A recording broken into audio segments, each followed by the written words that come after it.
Vous aurez à prendre un temps pour méditer. Vous aurez à prendre un temps dans votre vie pleine de préoccupations pour être une bénédiction à d'autres gens régulièrement, car servir les autres est une partie majeure de la croissance du chrétien. Savez-vous cela? Restez avec nous dans Jouissez de votre vie.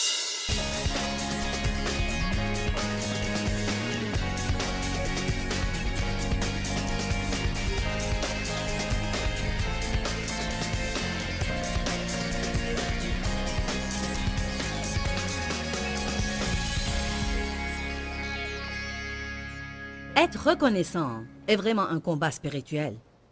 C'est un combat spirituel contre la dépression, c'est un combat spirituel contre le découragement, et c'est un combat spirituel contre le fait d'être négatif. Nous chantons des chants sur les miracles. Vous savez à qui sont accordés les miracles? À ceux qui croient. Qui d'entre vous ce soir est heureux de ne pas aller en enfer? Amen. Vous pouvez vous asseoir. Prenez vos Bibles et allez à Deutéronome chapitre 8, s'il vous plaît. Nous sommes contents d'être de retour à Atlanta. Vous nous faites toujours un accueil chaleureux. Nous venons ici toutes les années depuis, je ne sais pas, 10 ou 11 ans, à ce que je crois. Et je suis contente de voir qu'il y a toujours des personnes qui viennent à nos conférences. Alléluia. Je me souviens du temps où nous venions ici et quelques centaines assistaient à nos réunions. Qui assistait à ces réunions quand nous avions juste quelques centaines? Je sais que Denise assistait à ces réunions et son mari aussi. Ceux qui travaillent pour nous disent qu'ils étaient là. Nous étions en train de parler de... Charlie a commencé à chanter un chant sur comment Dieu nous change de gloire en gloire. Qui sent parfois comme s'il est bloqué au milieu et il ne sait ni retourner ni comment avancer. Vous vous demandez si jamais Dieu va finir de travailler en vous. Vous savez quel est le secret d'être un chrétien victorieux? Je peux vous donner un seul secret. Le secret d'être victorieux est de ne jamais abandonner. Si vous êtes bien décidé à ne pas abandonner, la Bible appelle cela diligence, elle l'appelle endurance, elle l'appelle ténacité. Quoi que vous veuillez l'appeler, le secret est de ne pas abandonner. Continuez à persévérer, continuez à persévérer et continuez à persévérer jusqu'à ce que vous épuisiez le diable. Parce qu'il essaye de nous épuiser. Mais nous allons l'épuiser. Je suis une personne reconnaissante parce que Dieu m'a fait faire un long chemin. Et je sais que plusieurs ressentent exactement la même chose. Très souvent, je lis Deutéronome chapitre 8 parce que... Dans Deutéronome chapitre 8, commençant par le verset 2, Dieu dit à Israël de se souvenir de tout le chemin qu'il leur a fait faire pendant les 40 ans dans le désert. Parfois, nous parlons beaucoup d'oublier totalement le passé. Nous disons toujours aux autres d'oublier ce qui est en arrière et d'aller de l'avant. Mais je pense que quelque part dans notre cheminement, il faut qu'on se souvienne du passé. Car je crois que quand nous nous souvenons du passé et de certaines choses desquelles Dieu nous a sauvés, c'est vraiment ce qui fait naître la gratitude dans notre cœur, surtout si nous commençons à être un peu grognons pour quelque chose que nous n'avons pas, que nous prions pour avoir ou quelque chose que nous attendons que le Seigneur réalise dans notre vie. Une des manières les plus rapides de surmonter votre frustration pour quelque chose que vous n'avez pas est de vous souvenir comment c'était. Amen. Vous vous souvenez, Charlie et Gilles, du temps où vous serviez le Seigneur avec vos enfants dans votre caravane et vous chantiez ce que vous aviez à cœur à 20 personnes, 40 personnes, 50 personnes, et vous gagniez à peine assez d'argent pour acheter de l'essence et quelques repas et pour vous diriger vers l'endroit suivant? Pendant combien d'années avez-vous fait cela? 12 ans. Et n'ont pas cédé. Amen. Mais aujourd'hui, ils ont le privilège d'aller de ville en ville et de servir des milliers de personnes partout où ils vont. Mais vous savez quoi? Les gens pensent si seulement je pouvais être conducteur de louange dans une réunion pareille. Mais le problème est qu'il y a beaucoup de personnes qui souhaitent et qui n'agissent pas. C'est tout ce qu'ils font, rien que souhaiter.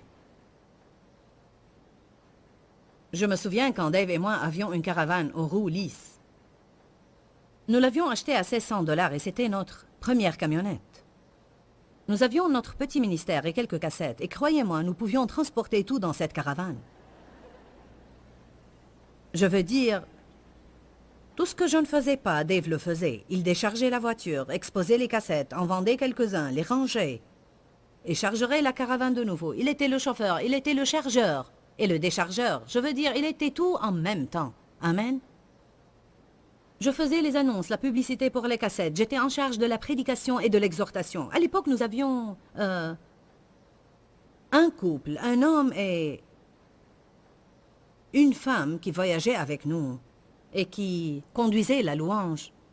Et il était assez bon pour pouvoir jouer du piano, chanter et jouer de la batterie électronique avec son pied. En même temps.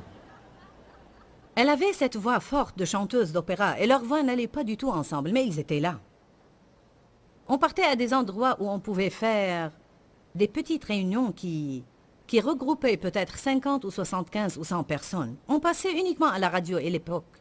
Je me souviens du temps où on quittait après une réunion la nuit pour retourner à Saint Louis et on n'avait pas assez d'argent pour rester dans un hôtel. Alors on se garait dans un parking et on dormait assez pour que Dave puisse être assez éveillé pour qu'il puisse conduire sur le chemin de retour. Dave et moi aimons parfois intentionnellement nous souvenir de tous les chemins que le Seigneur nous a fait faire pendant ces plusieurs années dans le désert.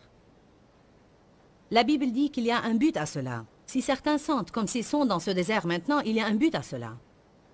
Afin de t'humilier et de te tester pour savoir quelles étaient les dispositions de ton cœur et si tu garderais ou non ces commandements. Allez, je prêche bien déjà et nous sommes au début. Car vous savez quoi? Si vous n'allez pas observer les commandements dans le désert, vous ne les observerez pas dans la terre promise.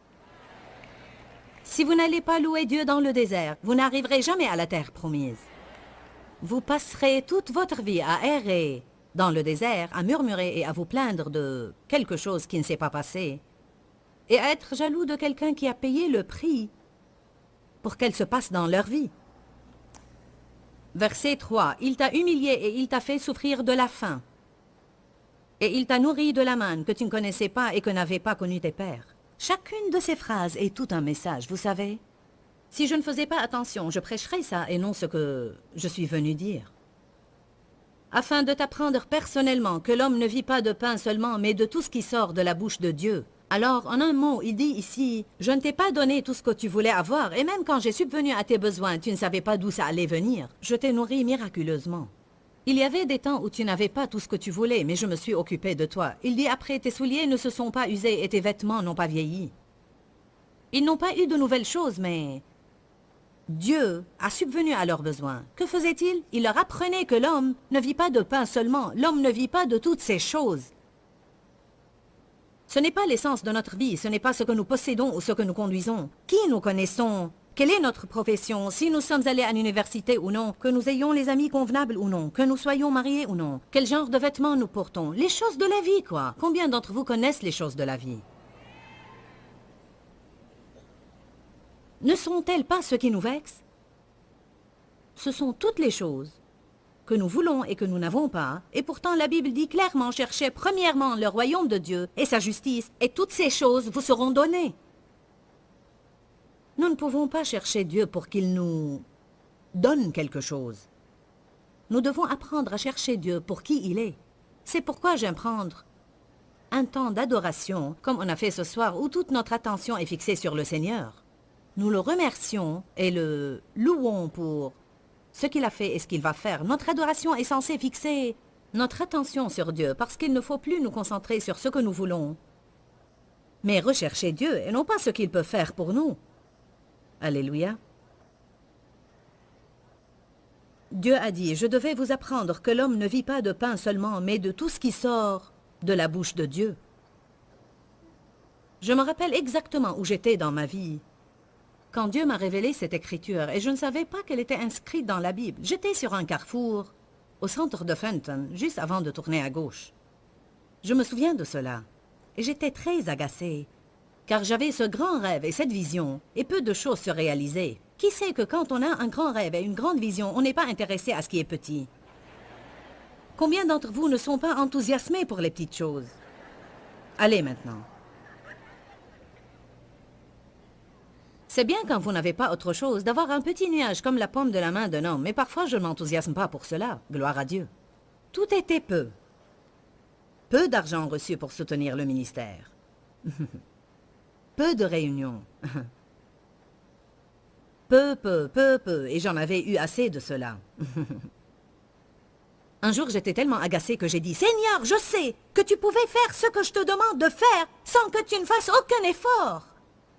Je ne comprends pas pourquoi rien ne se passe. Avez-vous jamais ressenti cela? Seigneur, je sais que tu pouvais faire ce que je te demande de faire et cela ne serait pas un problème. J'ai dit, tu n'aurais même pas à descendre de ton trône. Tu pourrais tout simplement regarder vers moi. Tout ce que tu dois faire est de regarder tout simplement vers moi. Ne peux-tu pas jeter un coup d'œil vers ici? Allez, je parle à quelqu'un ce soir. Rappelez-vous que je ne savais pas que Deutéronome, chapitre 8, 3 était là. Je veux dire, je ne savais pas ce que ça disait. Et le Seigneur m'a parlé dans mon esprit quand j'étais au feu rouge, juste avant de tourner à gauche, me plaignant du fait qu'il n'intervenait pas. Il a dit, « Je t'apprends que l'homme ne vit pas de pain seulement. »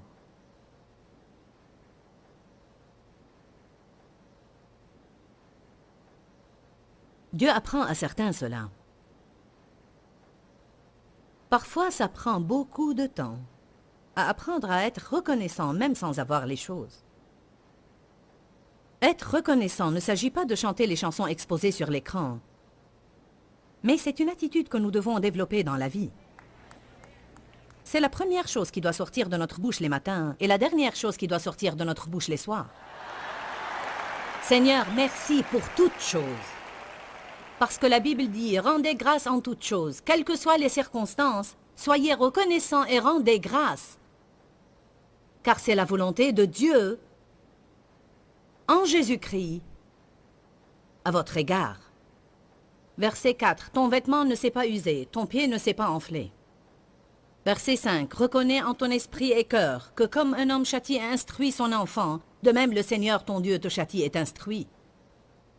Alors tu observeras les commandements du Seigneur ton Dieu pour marcher dans ses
voit. Verset 7, maintenant il nous dit pourquoi il a fait toutes ces autres choses. Il avait un but précis, car le Seigneur ton Dieu te fera entrer dans un bon pays. Pays de cours d'eau, de sources et de lacs qui jaillissent dans les vallées et dans les montagnes. Pays de froment et d'orge et de vignes et de figuiers et de grenadiers, un pays d'oliviers et de miel. Un pays où tu mangeras de la nourriture sans pénurie, où tu ne manqueras de rien. Dont les pierres sont de fer et d'où tu extrairas dans la montagne les reins. Regardez le verset 10. Lorsque tu mangeras, alors tu béniras le Seigneur ton Dieu pour tout le bon pays qu'il t'a donné. Dieu m'a dit une chose impressionnante récemment. Il a dit, il y a 2 tests que les gens doivent passer avec succès concernant l'argent. Leur attitude quand ils n'ont aucun sou et leur attitude quand ils en ont beaucoup. Car si on n'apprend pas à avoir une bonne attitude quand on n'a aucun sou, on n'aura pas une bonne attitude quand on en a beaucoup. Parce que si nous n'apprenons pas à être reconnaissants, à vraiment compter sur Dieu et à savoir qu'il est le numéro 1, quand nous avons de l'argent et des choses, alors nous n'allons pas les utiliser dans le but pour lequel Dieu nous les a donnés. 2 personnes comprennent cela, 4, 8 ou 9. Vous savez que parfois nous cherchons Dieu quand nous sommes désespérés, mais une fois nous avons ce que nous voulons, nous l'oublions. Je sais que la plupart d'entre vous ont vu le dessin de Jésus avec l'agneau autour de son cou. Avez-vous vu ce dessin, Jésus? Avez-vous jamais pensé à quoi cela ça rime? Je vous dis que cet agneau était celui qui errait toujours. Alors le berger lui cassait les pattes et le portait. Puis le temps qu'il guérisse, il est tellement habitué à être si proche du berger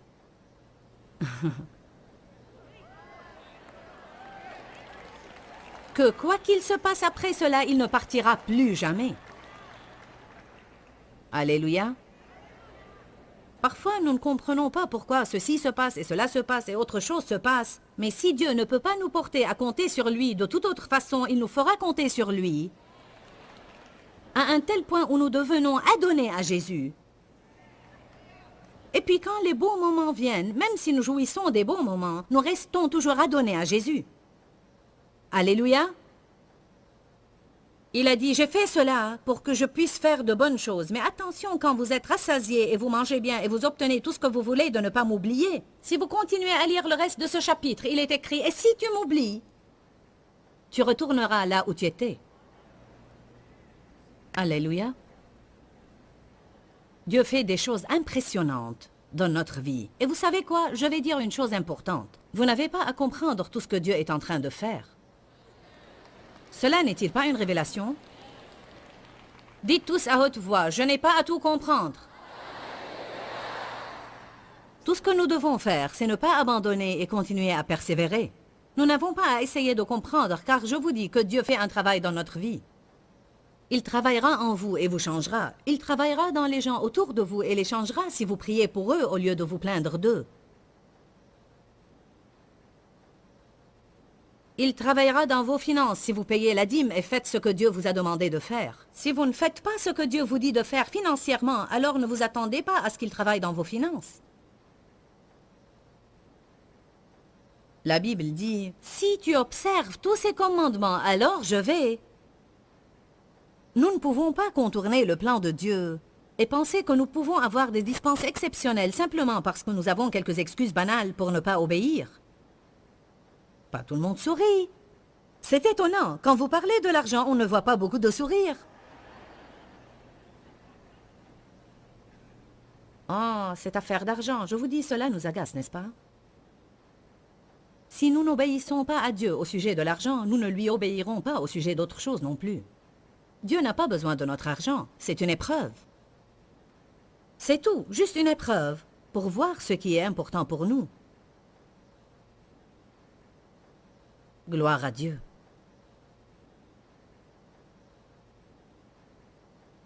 Je sais que Dieu a certainement changé ma vie et je suis reconnaissante et je me pensais à toutes ces années dans lesquelles il m'a guidée dans le désert. Je me souviens du moment où je prêchais la prospérité alors que je conduisais une ancienne voiture. Je me souviens de la première réunion de la vie dans la parole que j'ai faite il y a 22 ans. La première réunion que j'ai faite il y a 22 ans, je n'avais même pas une tenue décente à porter et l'épouse de mon pasteur m'a donné un tailleur blanc qui était trop grand pour elle.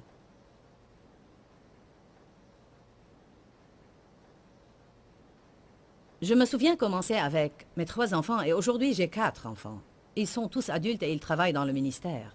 Bien non, en fait j'avais 4 enfants car aux premières réunions de la vie dans la parole, j'avais déjà Danny qui a aujourd'hui 22 ans.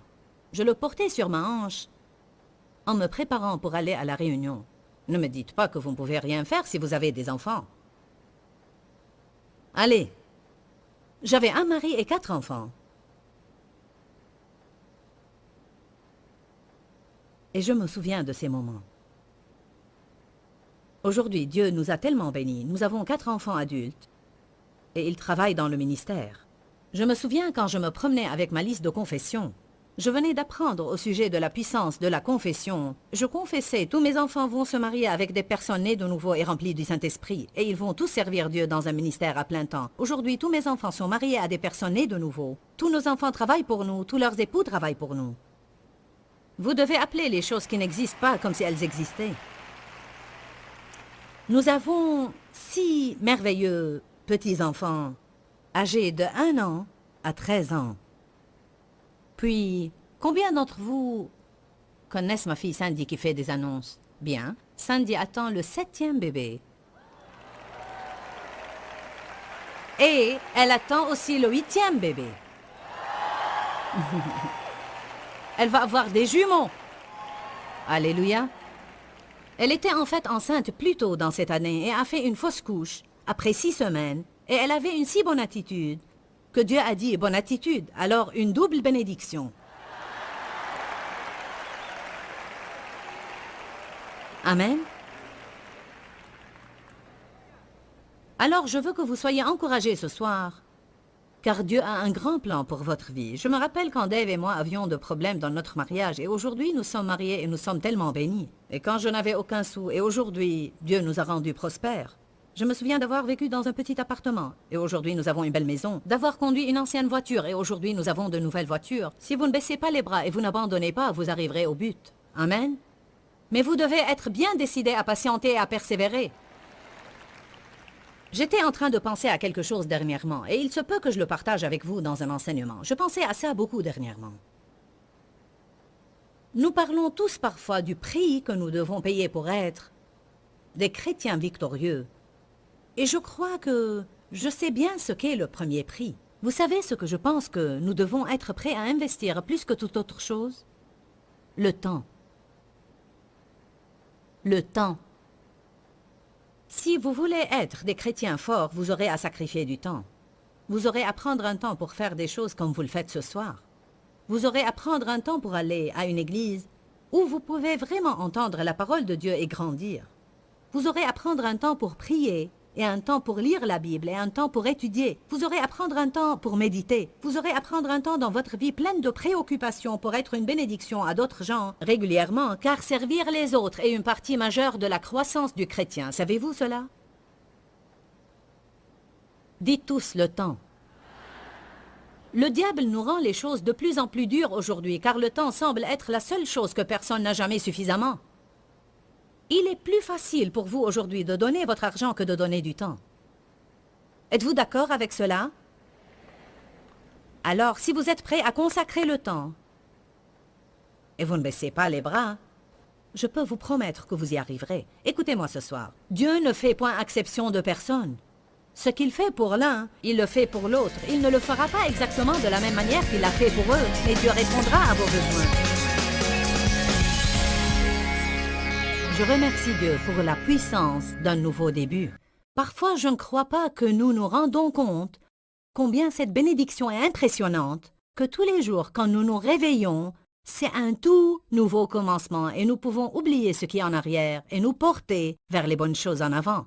Pour que cela se passe, il y a une certaine mentalité que nous devons avoir en fait, et c'est que nous devons être bien décidés à ne jamais abandonner. Voici ce que j'ai à cœur à partager avec vous à la fin de ce programme. 2 Timothée 1,7 nous dit « Dieu ne nous a pas donné un esprit de timidité, mais de force, d'amour et de sagesse. » Je me suis réveillée ce matin en réfléchissant à cette écriture-là. Nous avons tous des craintes qui essayent de s'opposer à nous à des moments différents et méditer sur la parole de Dieu chassera ces craintes.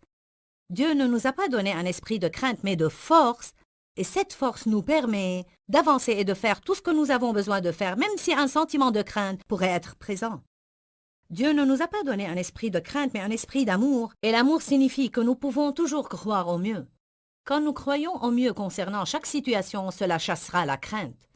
Dieu ne nous a pas donné un esprit de crainte, mais un esprit de maîtrise de soi. Encore une fois, si nous ne pensons pas à nos vies et nos situations raisonnablement et avec un esprit de maîtrise de soi, la crainte va pénétrer.